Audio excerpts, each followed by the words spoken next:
Hello friends, welcome to all. आज मैं आपके लिए जो वीडियो लेकर आ रहा हूँ, देखिए स्टेट बैंक ऑफ इंडिया यानी कि एसबीआई का शेयर। बड़ी खबर निकल के आ रही है एसबीआई के शेयर में। जैसे कि आपको पता है सितंबर क्वार्टर आपका खत्म हो चुका है। अब होगा क्या? अब कंपनीज अपनी नंबर्स आगे दिखाएंगे। वो नंबर्स किसी तरीके से, कोई अभी धीरे धीरे रिजल्ट आएंगे, कोई अपना देखेंगे किसने कितना माल खरीदा, किसने माल बेचा, वो सारी इंफॉर्मेशन आपके सामने निकल के आएंगी। लेकिन एसबीआई के शेयर में मैं कुछ खतरनाक चीज देख पा रहा हूँ और ऐसा लग रहा है कि बड़े निवेशकों ने फिर से माल बेच दिया है। अब आपको क्या ये हुआ क्या, कैसे बेच दिया, क्यों बेच दिया? जैसे कि आप देख पा रहे थे एसबीआई के शेयर में बड़ी तेजी देखने को मिली थी पिछले क्वार्टर में। तो जो वो हाइट था, जो वो जंप था, ऐसा लगा कि उसको यूज किया गया माल बेचने के लिए। कितना माल बेचा? जब भी बड़े वाले लोग होते हैं, बड़े इन्वेस्टर होते हैं, मोटा पैसा लगाते हैं, वो एक साथ माल को नहीं बेचते, वो धीरे धीरे करके निकालते हैं। या फिर जब एंट्री करते हैं वो एक साथ नहीं खरीदते, वो धीरे धीरे करके खरीदते रहते हैं और प्राइस को भी अपने कंट्रोल में रखते हैं, और उसी तरीके से सेलिंग में भी। और जब एक साथ नहीं बेचते तो कितना माल बेचे, चलिए देखते हैं। क्वार्टरली नंबर हमारे सामने है, सीधे आपको लेके चलता हूँ स्टेट बैंक ऑफ इंडिया की तरफ। स्टेट बैंक ऑफ इंडिया अगर आज की डेट में शेयर का प्राइस देखोगे तो 190 के आसपास ट्रेड कर रहा है। और आज यानी कि 5 अक्टूबर को मात्र 10% की डिलीवरी हुई। 4 करोड़ शेयर ट्रेड हुए, लेकिन डिलीवरी मात्र 44 लाख शेयर की। और अगर इस शेयर को देखा जाए तो ये पब्लिक सेक्टर में सबसे बड़ा बैंक है, जिसका मार्केट कैपिटलाइजेशन 1,68,000 करोड़ का मार्केट कैपिटलाइजेशन है। बड़ा जबरदस्त है भाई। अब ये एक मैं कहूंगा बैंकिंग सेक्टर के बैकबोन माना जाता है और जान मानी जाती है। बैंकिंग ही नहीं, इसके ऊपर बहुत सारे और जो छोटे फाइनेंशियल इंस्टीट्यूशंस है वो भी इसके ऊपर डिपेंड रहते हैं। तो अपने आप में बहुत बड़ा रोल इसका रहता है। अब मैं आपको जिन नंबर्स के ऊपर लेके जा रहा हूं, फोकस करेंगे उन नंबर्स पे। आज की डेट यानी कि 5 अक्टूबर को फिर से यहाँ पे एसबीआई ने अपने सितंबर, आप देख लीजिए नंबर को, ये सितंबर क्वार्टर के नंबर हैं जो आपको दिखाए गए हैं। मैं इन नंबर्स को आपको देखिए, सितंबर 2020 क्वार्टर है ये। और अगर मैं यहाँ पे देखूं, देख लीजिए आप यहाँ पे क्वार्टर एंडिंग सितंबर 2020। और अगर मैं नंबर्स को देखिए फोकस करूंगा और इन नंबर्स को आपको बताने की कोशिश करूंगा। म्यूचुअल फंड के सबसे पहले नंबर देखिए। पहले अभी आप देख पा रहे हो यहाँ की म्यूचुअल फंड के कितने शेयर्स हैं। ये एरिया को जूम करूंगा ताकि आपको नंबर अच्छे से देखने को मिल जाए। ऑलमोस्ट 114 करोड़ यानी कि 114 करोड़ शेयर्स इसके पास, म्यूचुअल फंड वालों के पास अभी के टाइम पे आपको देखने को मिल रहे हैं। अब अभी चलेंगे यहाँ पे, समझने की कोशिश करेंगे कि इससे पहले कितने शेयर्स इनके पास थे। देखिए ये म्यूचुअल फंड का डाटा है। और अगर मैं यही पिछले क्वार्टर में कंपेयर करूं, यानी कि जो जून क्वार्टर था, वहां पे म्यूचुअल फंड वालों के पास कितने शेयर थे? 116 करोड़, मतलब 2 करोड़ शेयर्स बेच दिए गए। 116 करोड़ से ये नंबर 114 करोड़ पे आ गया। अब आपको कह रहे तो बहुत ही जबरदस्त यहाँ पे शेयर्स बेचे गए हैं। और अगर आपको यकीन नहीं होगा, लेकिन ये सच्चाई है और आपके सामने ये डाटा है म्यूचुअल फंड के। इस नंबर को आप देखिए बिल्कुल ध्यान से। ये नंबर, ये देखिए, ये क्वार्टर है आपके पास, दिसंबर वाला क्वार्टर, यानी कि तब तक गिरावट भी नहीं थे। तब म्यूचुअल फंड वालों के पास कितने शेयर थे? 121 करोड़। जो कि अब धीरे धीरे जब आप देखोगे, ये देखिए दिसंबर क्वार्टर है, और जो कि मार्च क्वार्टर में जब शेयर्स बेचे गए थे तो उस टाइम पे मात्र देखिए 1 करोड़ शेयर्स यहाँ पे बेचे गए थे, और 120 करोड़ शेयर्स तब भी कम जो है म्यूचुअल फंड वालों के पास थे। यही नहीं, अब मैं आपको देखिए एक एक करके, इसीलिए मैं आपको सारे क्वार्टर्स दिखा रहा हूं। जून क्वार्टर में ये 116 करोड़ हुआ, और उसके बाद अभी 114 करोड़, यानी कि दिसंबर से लेकर अब तक मैंने आपको पूरे 4 क्वार्टर के नंबर दिखा दिए। दिसंबर, मार्च, जून और उसके बाद अभी वाला सितंबर। आपने देखा किस तरीके से शेयर्स कम किए गए, और 121 करोड़ से 5 करोड़ शेयर्स निकाल चुके हैं म्यूचुअल फंड वाले यहाँ पे एसबीआई में। यही नहीं, मैं आपको और आगे दिखाता हूं। देखिए फॉरेन पोर्टफोलियो निवेशक, ये दोनों नंबर्स जो होते हैं ना, वो मार्केट में बहुत बड़ा हिस्सा होता है। अगर आप देखें यहाँ पे कितनी 13%, 12.9% के आसपास की हिस्सेदारी म्यूचुअल फंड की अभी भी है। अब फॉरेन पोर्टफोलियो निवेशकों का डाटा देखता हूं। देखिए अभी करंट में कितना है, जरा देखिए नंबर्स को, क्योंकि अभी हमारे काम आएगा जब हम इसको कंपेरिजन करेंगे। तो 68 करोड़, देखिए वो कितना था, 114 करोड़ है, यहाँ पे 68 करोड़, जो कि 7.75% की होल्डिंग है। और आप इसी नंबर को अब मैं आपको पिछले क्वार्टर में दिखाता हूं। पिछले क्वार्टर में कितना था ये नंबर, जूम करके इस नंबर को देखेंगे, समझने की कोशिश करेंगे। फॉरेन पोर्टफोलियो निवेशकों का डाटा 69 करोड़। तो देखिए 69 करोड़ से 68 करोड़, 1 करोड़ इन लोगों ने भी शेयर्स बेच दिए। अब आपको कह रहे तो चौंकाने वाली बात। और उससे पहले जो मार्च क्वार्टर था, तब इनके पास कितने थे? 84 करोड़। तो आप देखिए मार्च क्वार्टर में 84 करोड़ थे, अभी 68 करोड़ है। कितने करोड़ शेयर्स बेचे गए हैं? आपको हैरानी होगी 12 और मैं कहूंगा 16 करोड़ शेयर्स जो है वो फॉरेन पोर्टफोलियो निवेशकों ने बेच दिए। बहुत ही बड़ा नंबर है और एसबीआई का शेयर जो है आपको रिटेल निवेशकों के लिए काफी पसंदीदा ये शेयर रहता है। और आप कहोगे ये देखिए, अब ये दिसंबर का डाटा है, इस दिसंबर के डेटा में देखोगे तो 96 करोड़ शेयर्स थे, यानी कि दिसंबर से लेके अब तक 96 करोड़ से शेयर्स जो बेचे गए हैं वो आ चुके हैं 68 करोड़ पे। सीधे सीधे आप कहोगे ये तो बहुत ही बड़ी 68, 78, 88 और उसके बाद 28 करोड़, मैं कहूंगा सीधे सीधे 28 करोड़ शेयर्स जो है फॉरेन पोर्टफोलियो निवेशक बेच चुके हैं। और म्यूचुअल फंड वाले कितने 121 करोड़ से 114 करोड़ पे आ गए हैं, यानी कि 7-8 करोड़ शेयर्स इन्होंने भी यहाँ पे बेचे हैं। अब देखिए रिटेल निवेशक, ऐसे टाइम पे जब आप रिटेल निवेशकों का डाटा देखोगे तो काफी विपरीत होता है, बट समझने की कोशिश करते हैं इस बार कैसा है।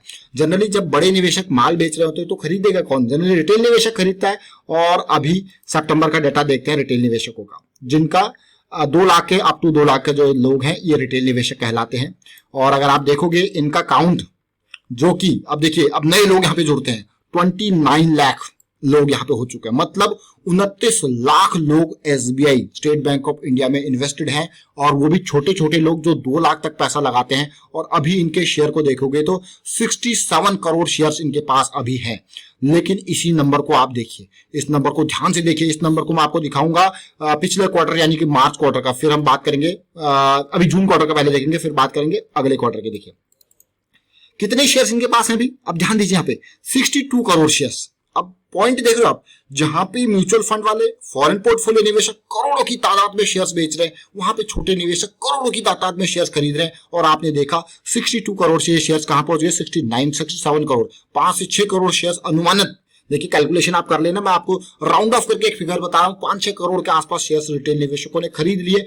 28 लाख रिटेल निवेशक थे, अब 29 लाख रिटेल निवेशक हो चुके हैं। तो ये बहुत ही खतरनाक सिचुएशन मुझे लगती है और काफी मतलब आप डिफरेंट, मतलब बड़े इन्वेस्टर्स के बिल्कुल विपरीत ये लोग चलते हैं। और अगर आप देखोगे यहाँ पे इंडिविजुअल, अब मैं मार्च का डेटा को देखता हूं, देखिए आपको यकीन नहीं होगा लेकिन ये सच्चाई है। मार्च में यही नंबर जो है नए निवेशक मात्र रिटेल निवेशक मात्र 24 लाख थे और इनके पास शेयर कितने थे 50 करोड़।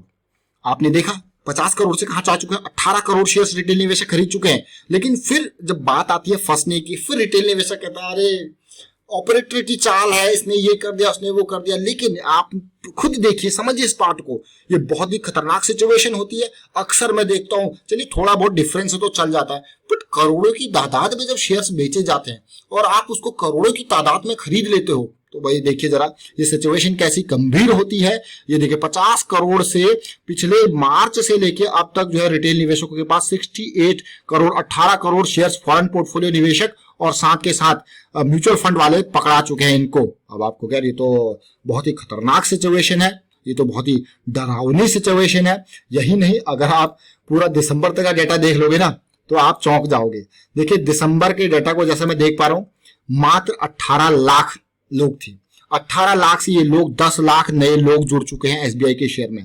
और शेयर कहां से कहां चला गया, 43 करोड़ से शेयर जा चुके हैं कहां पे, 68 करोड़। तो आप देखिए किसने खरीदा, किसको बेचा, फॉरेन पोर्टफोलियो निवेशक, म्यूचुअल फंड वाले। क्या ये लोग आप अपना घाटा होने देते हैं म्यूचुअल फंड वाले, फॉरेन पोर्टफोलियो निवेशक? बिल्कुल नहीं, बिल्कुल नहीं। इन लोगों को ना के बराबर घाटा होता है। मैं कहूंगा कभी गलती से किसी सिचुएशन में हो जाए, अदरवाइज ये बड़े इन्वेस्टर ना अपनी सारी चीजें मैनेज करके चलते हैं, क्योंकि ये प्रोफेशनल्स हैं। और रिटेल निवेशक ये जो आप देख रहे हो ना, ये मतलब ऑलमोस्ट 25 करोड़ शेयर्स जो वहां से यहां पकड़ा चुके हैं। कितनी खतरनाक सिचुएशन है, 25 करोड़ अपने आप में बहुत बड़ा नंबर होता है। और आप देख पा रहे हो, मैं आपको सीधे लेके जाता हूं यहीं पे एसबीआई के टेक्निकल चार्ट पे, आपको जरा वहां पे लर्निंग देखेंगे किस तरीके से हमें लर्निंग मिल रही है। अब ये देखिए, ये मंथली चार्ट है। हर किसी स्टॉक में मैं आपको हमेशा एक बात कहता हूं कि स्टॉक को जब भी आप ट्रेड कर रहे हो, समझ रहे हो, तो उसको इस तरीके से समझिए, अलग अलग टाइम फ्रेम वाइज। अलग अलग टाइम फ्रेम से मेरा मतलब है कि ये स्टॉक कैसा आगे मंथली के हिसाब से आप ट्रेड कर रहे हो, तो देखिए ये एरिया, ये काफी इंपॉर्टेंट एरिया, 160 से लेके 150 के आसपास काफी इंपॉर्टेंट एरिया, एक स्ट्रॉन्ग सपोर्ट जोन है। क्यों? क्योंकि एक बार, 2 बार, ये 3 हो गया, 4 और 5 बार इसी लेवल के आसपास का सपोर्ट मिला। ये जंप क्या आया, लोगों ने सोचा भाई खरीद लो, आप देखिए करोड़ों की तादाद में शेयर खरीदे, लेकिन भाई अभी ये करेक्शन रिजॉल्व नहीं हुआ है। आप थोड़ा वेट कीजिए, ये करेक्शन जो अभी आया है इसको रिजॉल्व होने दीजिए, एटलीस्ट कुछ तो पॉजिटिविटी देखने दीजिए। अगर आप लॉन्ग टर्म पर्सपेक्टिव से सोच रहे हो तो फिर भी 240 अभी रिसेंटली इसमें जंप आया था, तो हम क्लियरली 230-40 के आसपास का यहाँ पे रेजिस्टेंस इसको मिल सकता है, क्योंकि सिचुएशन दिख रही थी लॉन्ग टर्म व्यू में, सिचुएशन इसीलिए दिख रही थी क्योंकि ये एरिया हमारे पास बहुत ही स्ट्रांग और यहाँ पे लोग प्रॉफिट बुक करके निकल गए। अब आप कहोगे क्या अब इसको खरीद लिया जाए? देखिए अगर बात की जाए लॉन्ग टर्म पर्सपेक्टिव से तो ये स्टॉक अभी भी रेडी नहीं है लॉन्ग टर्म के लिए। हाँ, शॉर्ट टर्म में आप छोटी छोटी ट्रेड्स ले सकते हो, जैसे कि इस एरिया पे हमने आपको क्लियरली बताया था भाई 200 पे खरीद लो, ये एक आपको थोड़ा बहुत यहाँ पे 10-20% का बढ़िया गेन मिला और उसके बाद देखिए बिल्कुल जबरदस्त। लेकिन अभी के टाइम पे पेन की सिचुएशन ऐसी है, जिस तरीके से कंसोलिडेट कर रहा है, अगर ये बॉटम पॉइंट टूटता है तो हमारे पास फिर से ये स्टॉक इन लेवल्स पे आपको देखने को मिल जाएगा। हाँ, अगर पॉजिटिविटी आती है यहाँ पे, ये रेडी हो जाता है अगली रैली के लिए, साथ साथ यहाँ पे आपको एक बुलिश यहाँ पे चीजें देखने को मिलेंगे, तो definitely you can buy it for long term जब आपको पॉजिटिविटी देखने को। बट फिलहाल ये लॉन्ग टर्म पर्सपेक्टिव के लिए रेडी नहीं है। हाँ, शॉर्ट टर्म की ट्रेड्स आप जरूर ले सकते हो। इवन आप करंट सिचुएशन में डेली टाइम फ्रेम को देखिए, ये इंपल्स करेक्टिव का गेम जिस दिन आप समझ गए ना, ये देखिए कितना बड़ी candle with a big volume, ये आपको क्लियरली दिखा रहा है माल निकल रहा है और बड़े लोग निकाल रहे हैं। ये देखिए सिचुएशन, तेजी से गिरा फिर हल्का सा जंप, इसको मैं कहता हूं कि पानी पीने आया है स्टॉक। न केवल अप साइड में बल्कि डाउन साइड में भी ऐसी सिचुएशन आपको देखने को मिलती है। उसके बाद देखिए फिर से करेक्शन, अब इसको क्या कहोगे आप, भाई ये फिर से पानी पीने आया है अनटिल एंड अनलेस ये पिछले हाई को पार न कर दे। ये देखिए, और ये बियरिश क्रॉस में है, बियरिश क्रॉस के बाद ये जंप देखने को मिल रहा है। अगर ये सिचुएशन बॉटम आ गई और ये लेवल से इस तरह 180-90 के पार हो जाए तो, और साथ के साथ इस लेवल के आसपास भी अगर सपोर्ट ना ले तो फिर और एक्सपेक्टेशन रखेंगे हम गिरने की। तो इन चीजों को समझें। फिलहाल अगर आपने देखा कि कैसे लोगों ने शेयर्स बेचे हैं और किसको पकड़ा है, रिटेल निवेशकों को। अब रिटेल निवेशक क्या होता है, जो लॉन्ग टर्म पेशेंस वाला होता है, तो चल कोई नहीं रुके रखो, कोई दिक्कत वाली बात नहीं। लेकिन कुछ लोग होंगे और वो ऐसे डाटा को देख के डर के निकल जाएंगे। ये क्यों होता है, वो डर के क्यों निकलते हैं? क्योंकि उन लोगों को अपना कैलकुलेशन नहीं पता, अपना रिस्क नहीं पता, किस सिचुएशन में मुझे निकलना चाहिए ये नहीं पता।